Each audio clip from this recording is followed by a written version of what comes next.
Et voilà, ce matin, on va méditer sur la parole de Dieu, bien sûr. C'est toujours le centre de notre Église, c'est la parole de Dieu, c'est l'Évangile. Et avant de commencer, avant de lire ce que Dieu m'avait mis à cœur ce matin, je vais vous raconter pas une histoire, parce que c'était vrai. Le 13 janvier 2018, à 8 h du matin,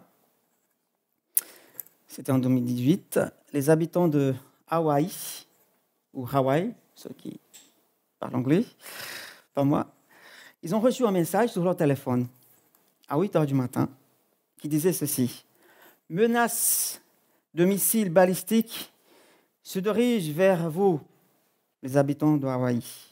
Cherchez un abri immédiat. Il ne s'agit pas d'un exercice. Ce n'est pas un test.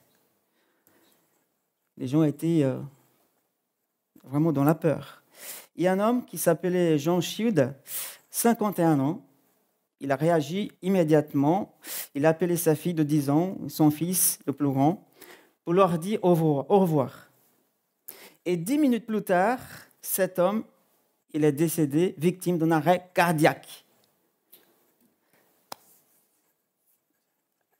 Une autre habitante de cette même ville, elle a dit: ma première pensée, c'était la peur pure à l'idée que ma fille de 2 ans n'allait pas supporter tout ça. Elle allait être instantanément mourir et interrompu sa vie. Puis je me suis demandé, qu'est-ce qui va se passer? Est-ce que j'allais mourir de l'explosion tout de suite? Ou est-ce que je vais subir des effets persistants de l'explosion aux radiations et mourir plus tard? Mais heureusement, après 30 minutes déchirantes, les résidents de ce pays ont reçu un autre message qui disait: c'est une erreur, il n'y a pas de missile. Et ces jours-là, les résidents de Hawaï ont reçu une sorte de sursis temporaire de leur condamnation à mort. Temporairement parce qu'un jour, ils vont vraiment faire face à la mort, comme nous tous, d'ailleurs, qui sommes là dans cette salle. Personne n'échappera pas à la mort, comme le dit Hébreux 9, 27. Il est réservé aux hommes de mourir une seule fois, après quoi vient le jugement. Vous savez, tous les jours, on est rappelé de notre mortalité. On reçoit de rappels de notre fragilité, de notre limitation. C'est vrai que la vie, elle passe vite.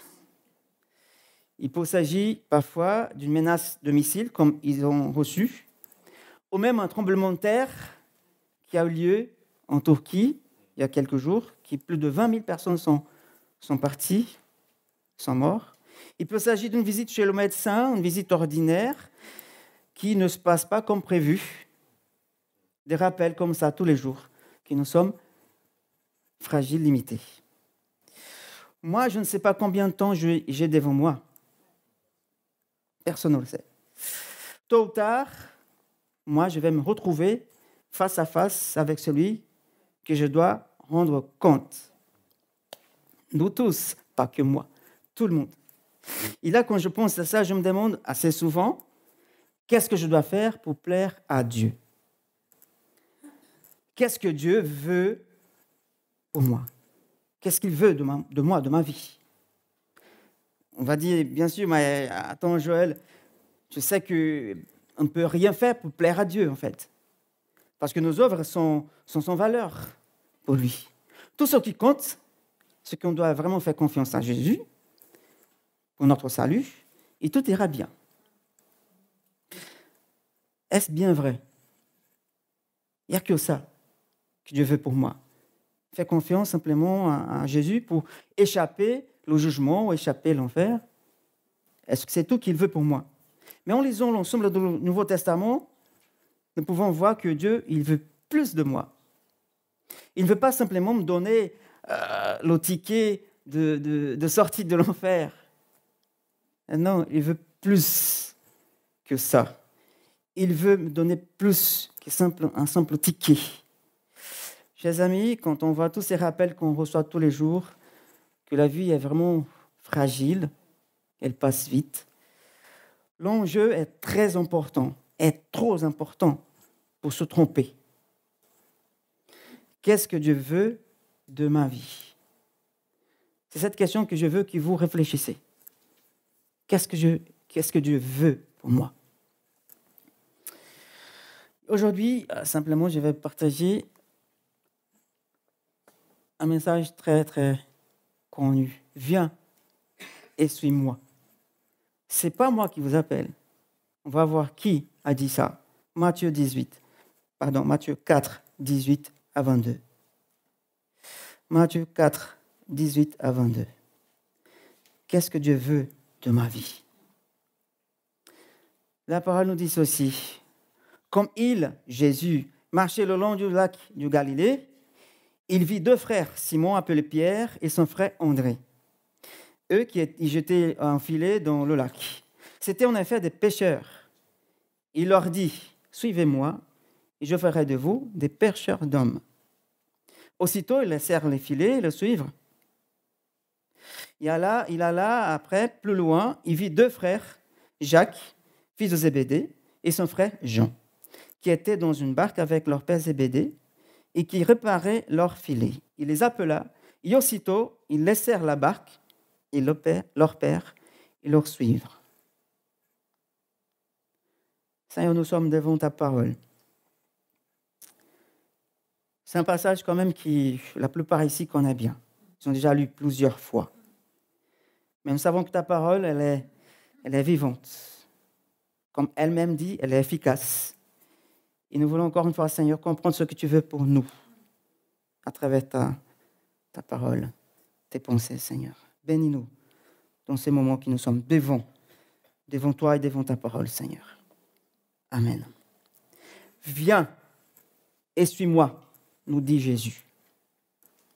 C'est lui qui vous dit ce matin, viens, suis-moi. On sait que dans nos jours, on a des réseaux sociaux partout. Elles sont partout. Elles imprègnent le monde aujourd'hui. Et suivre quelqu'un est facile par les réseaux sociaux. Si facile que nous pouvons même suivre des centaines, voire des milliers de personnes en même temps, par les réseaux sociaux.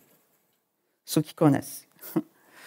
Et je me demande que si ces phénomènes-là n'ont pas contribué pour confondre cette idée de suivre des gens, cette idée que Jésus dit, suis-moi. Est-ce que ces phénomènes de réseaux sociaux, de suivre les gens, de partager des choses, est-ce que ça n'a pas contribué à nous confondre avec les paroles de Jésus? Suis-moi. C'est comme si aujourd'hui, suis quelqu'un, ça est devenu banal. On suit un tas de personnes. Sur les réseaux, même sur la télé même. Mais quand Jésus est venu sur terre, il est venu avec une vision bien définie. Faire avancer le royaume de Dieu. Il n'avait pas de temps à perdre. Faire avancer le royaume de Dieu. Alors on se dit, mais est-ce qu'il pouvait faire ça tout seul, sans aide? Évidemment que oui. Il pouvait le faire tout seul, mais il a décidé de démarrer son ministère avec d'abord une poignée d'hommes, 12, pour travailler avec lui, même s'il pouvait faire tout seul. Suivez-moi, leur a dit Jésus. Et immédiatement, dit le passage, ils ont laissé leurs affaires, ils l'ont suivi. Mais on se dit, mais là, ils sont courageux. Ils ont tout laissé. Leur métier, leur travail, leur revenu, leur famille. Sans hésiter, une seule seconde, ils ont dit, oui, on vient après toi. Pas forcément.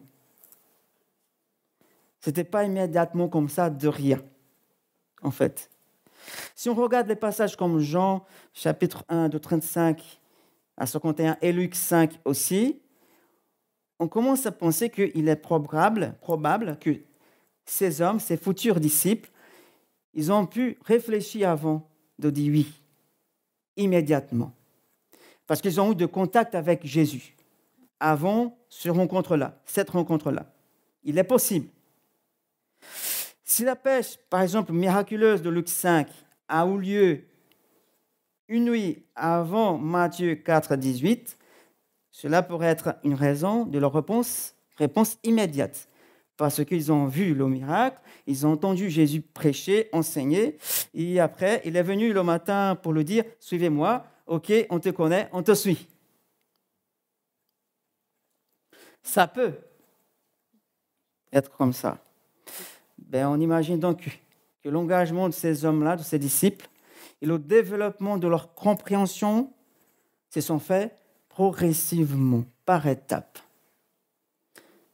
Cela peut expliquer la rapidité qu'ils ont dit « oui, on te suit ». Parce qu'ils n'ont pas décidé de suivre un homme qui est venu de nulle part, de manière aveugle. Jésus n'a pas non plus les obligé, les forcer de venir. Ok, ces hommes ont dit oui. Maintenant, ils sont devenus des disciples. Des disciples. Il y a une grande différence d'être un chrétien et un disciple. Un croyant et un disciple. Un religieux et un disciple. Les disciples suivent Jésus. Parce qu'un chrétien, un disciple, il est un chrétien. Mais un chrétien, il n'est pas forcément un disciple. Alors, un chrétien est une personne, déjà, première chose, qui suit Jésus. Un disciple est une personne qui suit Jésus. Ça commence là, dans la tête. Des changements de pensée. Et quand on voit le mot dans l'original « suivez-moi », elle suppose un acte physique de suivre quelqu'un, d'aller après la personne. Ces disciples n'étaient pas de simples auditeurs. Ils sont appelés à suivre réellement leur maître, partout où il allait, physiquement. Ils ont laissé tout, les filets, les bateaux, et après Jésus, on vient après toi. Parce que Jésus n'avait pas dit « suis mes idées, suivez mes pensées, suivez ce mouvement, suivez ma chaîne ». Il n'a pas dit ça. Il a dit « suivez-moi ». Il n'a pas dit « suivez ma philosophie, mon idéologie ». Suivez-moi. Mes amis, Jésus nous invite à ne pas adhérer simplement à ses idées ou à adhérer à une église. Jésus nous invite à entrer en relation avec lui. C'est ça, suivre Jésus. Avoir une relation avec lui. Venez à moi, il dit. Apprenez de moi. Marchez avec moi. Viens. Ce n'est pas les idées simplement, c'est lui, la personne de Jésus. Voilà, il ne nous invite pas à adhérer même des rites religieux qu'on a, des pratiques. Jésus nous invite à marcher avec lui.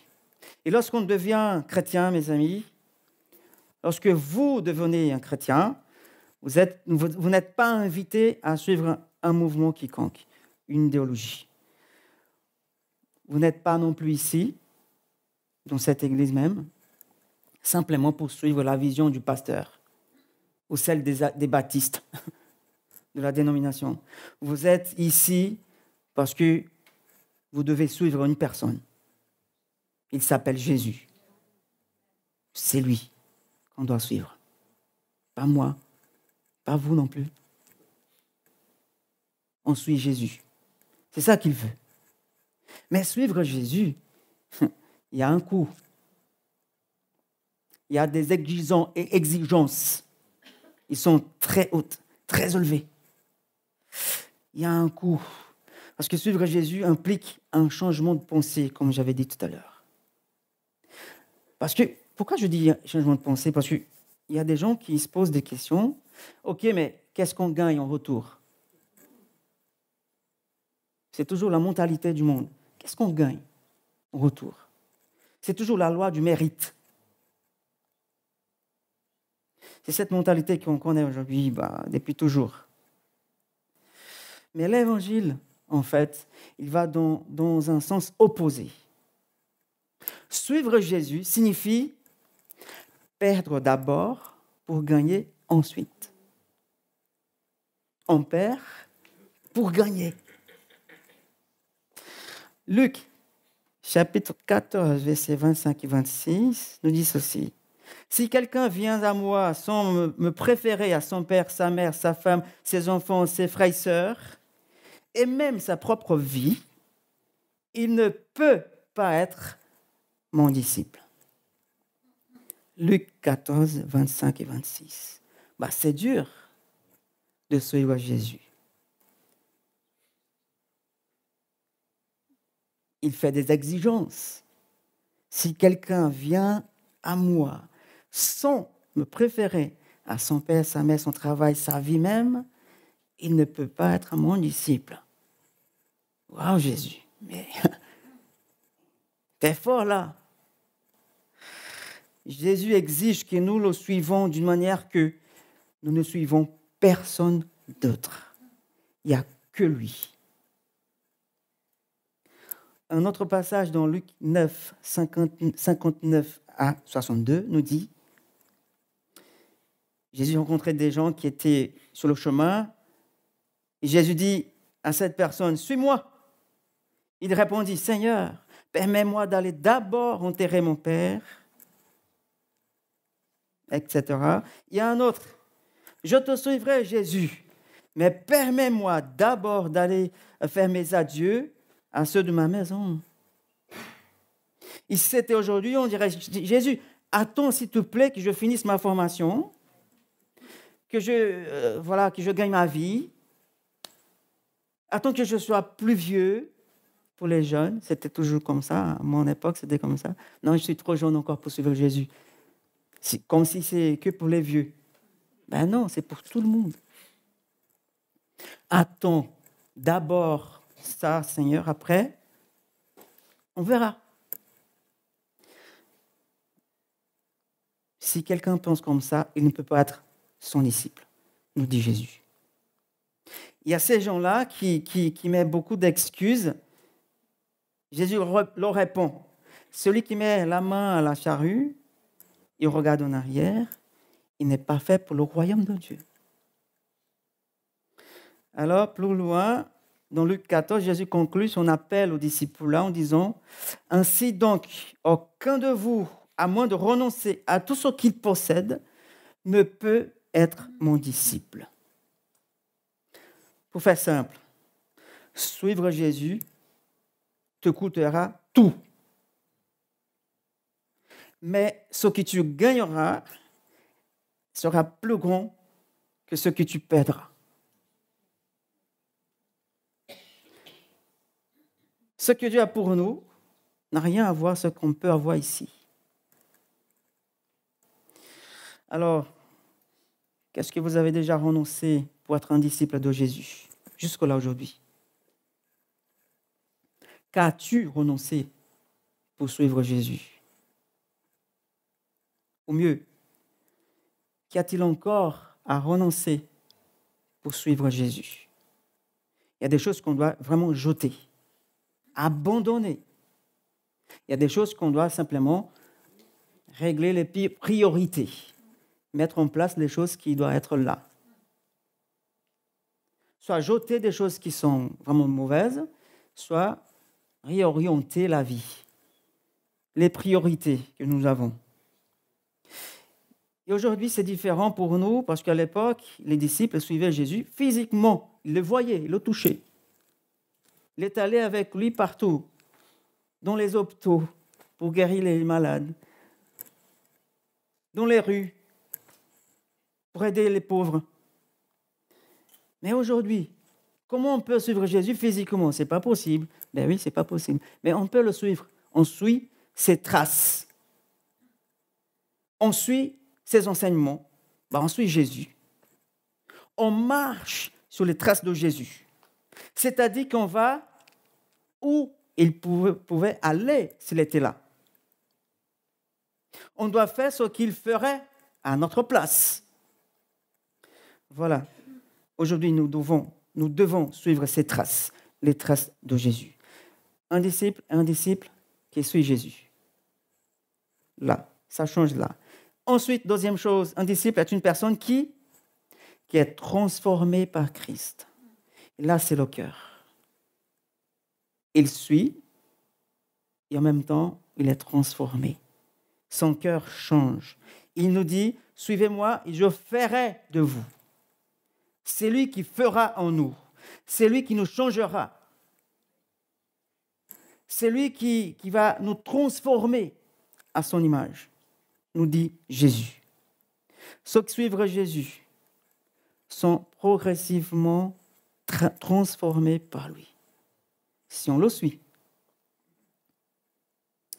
Un jour, Jésus était allé chez deux sœurs, Marthe et Marie, les sœurs de Lazare. Et là, Jésus répond à Marthe. Marthe, Marthe, tu t'inquiètes et tu t'agites pour beaucoup de choses, mais une seule est nécessaire, avait dit Jésus dans Luc 10. Il y avait Marie qui était là, qui écoutait Jésus, et Marthe qui travaillait, qui servait. C'était son don, peut-être, mais il s'occupait trop des choses. Quand Jésus dit, il y a une seule chose qui t'est nécessaire, Marthe, il parlait de sa présence, de lui-même. Donc, pour être transformé par lui, nous devons avoir régulièrement du temps avec Jésus. Sinon, on ne change pas. On ne change pas comme ça, simplement parce qu'on vient à l'église, on chante. Non, il faut avoir de temps de qualité avec Jésus. Des temps de qualité avec lui. Ici, Marthe était agitée pour faire des choses, pour servir, alors que Marie voulait avant tout écouter Jésus, être au pied de Jésus, être avec lui. Mais là, il ne s'agit pas d'une opposition entre servir et s'arrêter. Parce que servir, c'est quand même quelque chose d'important. L'Évangile, il va parler de ça. Il faut servir. Mais Marie, elle contemplait Jésus. Elle consacrait du temps à Jésus pour être enseignée par le Maître, pour être transformée de l'intérieur. Passer du temps avec Jésus n'est pas simplement lorsqu'on est tout seul dans notre coin, en lisant la parole, en priant. Là, c'est aussi passer du temps avec Jésus. Il faut le faire. C'est des disciplines spirituelles que tous les chrétiens, tous les disciples le font. Méditer jour et nuit la parole, prier sans cesse. Là, on passe aussi du temps avec Jésus. Mais il y a une autre manière aussi de passer du temps avec Jésus. Lorsque nous sommes avec d'autres personnes, lorsque nous sommes ensemble, lorsqu'on va rendre visite à quelqu'un, et là on discute, on parle, on a des discussions spirituelles, on témoigne, on s'encourage mutuellement. À travers nos discussions, nos partages, là quand on peut ouvrir nos cœurs, confesser nos péchés devant quelqu'un qu'on a confiance. Ça, c'est passer du temps avec Jésus aussi. Parce que là, on est aussi encouragé, fortifié. Par exemple, samedi, là, hier, André et moi, on est allés chez une sœur de cette église-là, ici. Et nous avons eu un très bon moment ensemble. Et croyez-moi, Jésus était là parmi nous. On a eu un moment avec Jésus. Voilà, passer du temps avec Jésus. C'est passer du temps aussi avec les frères et sœurs. Pour s'entretenir, pour s'aider mutuellement. Ensemble, nous pouvons passer du temps avec Jésus. Il est au milieu de nous. Amen. Il est au milieu de nous. Et voilà qui nous seront transformés.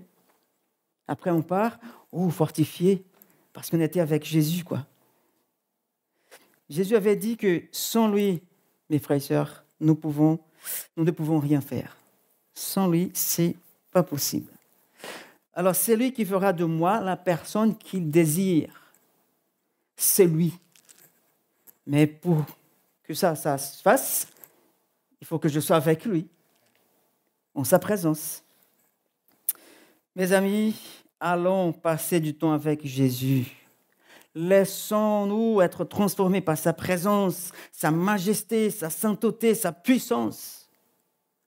Ainsi, nous serons des disciples qui, la troisième chose, sont engagés dans sa mission. Parce qu'un disciple n'est pas appelé pour faire simplement des chiffres. Comme si, on a 50 membres aujourd'hui, demain peut-être on va avoir 100, 150. Jésus ne nous appelle pas pour faire des chiffres. Il nous appelle pour être des disciples qui sont engagés dans sa mission. J'avais dit au début que Jésus est venu avec une vision très bien définie. Faire avancer le royaume de Dieu là où nous sommes. Ça doit être aussi notre vision. Faire avancer le royaume de Dieu. Et là, nous sommes engagés. Les disciples sont engagés. Il dit à la fin du verset, « Suivez-moi, je ferai de vous des pêcheurs d'hommes. » Pour ces hommes-là, c'était clair, la métaphore. La métaphore, c'était vraiment lié à ce qu'ils faisaient. Ils étaient pêcheurs, marins-pêcheurs. Et on peut même se rappeler de Jérémie 16, le prophète, quand il a dit, Dieu envoie des pêcheurs pour rassembler son peuple en exil. Il utilise le même mot, des pêcheurs pour rassembler son peuple qui était en exil. Ici, dans Matthieu, Jésus envoie des pêcheurs pour annoncer la fin de l'exil, la fin de la captivité, la fin de l'esclavage. Voilà qui nous sommes, ceux qui sont disciples, des pêcheurs d'hommes pour les aider à sortir de l'esclavage, pour les ramener à Dieu, parce qu'ils sont perdus. Parfois, on dit que les brebis sont perdues. Et là, on peut dire les poissons sont perdus, parce que nous allons à la pêche, pour pêcher. En suivant Jésus, mes amis, on change la façon de penser. Progressivement, on transforme notre cœur. Il transforme notre cœur. Il nous façonne pour qu'enfin, je puisse m'engager dans sa mission à travers mes mains. Tête, cœur et mains au service du Maître. Mes amis, Jésus ne nous appelle pas à être pas simplement, mais il ne nous appelle pas à être des professionnels de la foi. Jésus ne nous appelle pas à être des religieux qui accomplissent tous les rites. Ils font bien même. Il ne nous appelle pas non plus à être des consommateurs de la foi, consommateurs des services des autres, qui de temps en temps on paye la cotisation pour être servi. Ce n'est pas ça que Dieu veut pour nous. Il veut nous faire des pêcheurs d'hommes. Il veut faire de toi, de moi, des pêcheurs d'hommes. Dans ma ville, au Brésil, ça fait déjà un moment, quand j'étais ado, dans ma ville, il y a un fleuve très grand, très connu au pays, qui traverse notre ville. Et on pêche dans ce fleuve-là. Et quand j'étais ado, j'y allais souvent avec mes copains pour pêcher. Mais moi, je n'avais pas les bons matériels. Et pour faire mon hameçon, là, le crochet, je faisais des clous pliés comme ça. J'ai plié des petits clous pour faire mon hameçon. J'allais à la pêche. Et croyez-moi, je pouvais même attraper quelques poissons, de petites, avec ça. Même avec pas des bons matériels, rustiques quand même. voilà que c'est pareil pour nous. On est appelé à être des pêcheurs d'hommes. Parfois, on n'a pas les bons matériels, on va dire. Une seule chose qu'on doit vraiment avoir en tête, à l'esprit, tous les disciples sont censés d'aller à la pêche divine. Même si on dit, ah oui, on n'a pas les bons matériels, je n'ai pas beaucoup de connaissances, je ne sais pas non plus pêcher. Encore une fois, écoutons Jésus qui dit, sans moi, vous ne pouvez rien faire, mais avec moi, vous ferez des choses encore plus grandes. Même avec nos hameçons rustiques, même ce qu'on a, Dieu peut faire des merveilles à travers toi. Moi qui suis un hameçon rustique, pour pêcher les hommes, pour Dieu. Jésus, il veut faire de chacun de nous, mes amis, des pêcheurs. Mais attention, ce n'est pas de la pêche sportive, où les gens vont aller à la pêche, ils rigolent, se plaignent, ils s'amusent, ils remettent le poisson à l'eau. Non, on attrape le poisson, on les ramène à Jésus. On ne le renvoie pas dans le monde. Ce n'est pas de la pêche sportive. Il y a du boulot. Parce que la pêche sportive, c'est quand même cool, c'est bien, il n'y a pas beaucoup de travail. On jette encore le poisson dans l'eau, on ne fait rien avec. Pourquoi je dis ça? Parce que dans Luc 5, nous lisons la pêche miraculeuse, où on lit que les disciples ont travaillé toute la nuit. C'était fatigant. Ils n'ont pris aucun poisson. Jésus monte dans le bateau, il leur dit, allez, là où l'eau est profonde, il dit, et jetez vos filets pour pêcher. J'imagine la scène, parce que Pierre, ses amis, ils étaient professionnels de la pêche. J'ai dit, mais attends, maître, on connaît le truc. On a essayé toute la nuit. Tu ne connais pas la pêche. Nous, on connaît la mer, on connaît le lac, on connaît les poissons, on sait comment ils mangent, quoi. Mais ok, sur ta parole, on va le faire, ils ont dit. Ils n'avaient pas trop de foi, mais ils ont fait quand même. Et par leur surprise, vous connaissez l'histoire, c'était la pêche miraculeuse. Je pense que la plus grande pêche qu'ils ont faite, et c'était là qu'ils ont tout abandonné. Au bon moment de leur travail, on va dire, ils ont tout abandonné. Et là, je me suis dit, mais ouais, c'est vrai, c'est fatigant. Ils ont travaillé toute la nuit sans rien prendre. Parfois, on dit, on va abandonner et on arrête. Ça ne marche pas. Les gens ne les écoutent pas. Ils sont durs. Qu'est-ce qu'on fait? Et Jésus vient et dit, allez. Là où les eaux sont profondes. Parce que Jésus connaît où sont les poissons. Où ils se rassemblent. Il peut même les attirer. Viens là. Parce qu'il y a des gens qui doivent pêcher. Venez, petits poissons. Mes amis, c'est fatigant. Et quand je pense à ça, je m'en parlais, ça fait déjà des années, dans Ésaïe 49, parce que parfois, je me sens aussi fatigué. Et un jour, quelqu'un m'a donné cette parole. Le prophète Ésaïe aussi, il était fatigué. Il ne pouvait plus. Il a dit, 49, verset 4, « Quant à moi, je disais, le prophète Ésaïe, c'est pour rien que je me suis fatigué, c'est pour le vide. C'est en pure perte que je suis épuisé mes forces, que j'ai épuisé mes forces. Pourtant, il répond, son âme répond, son esprit répond, mon droit est auprès de l'Éternel et ma récompense auprès de mon Dieu. » Notre récompense, notre salaire vient de notre Dieu. Même si c'est fatigant, même si ça prend du temps, même si on dit ça ne va rien donner, c'est pour rien qu'on fait tout ça. Mais notre récompense vient de Dieu. Votre récompense vient de Dieu. N'attendez pas les récompenses du monde, des hommes. Attendez la récompense de Dieu. Parce qu'il te voit. Il voit ta fatigue. Il voit tes efforts.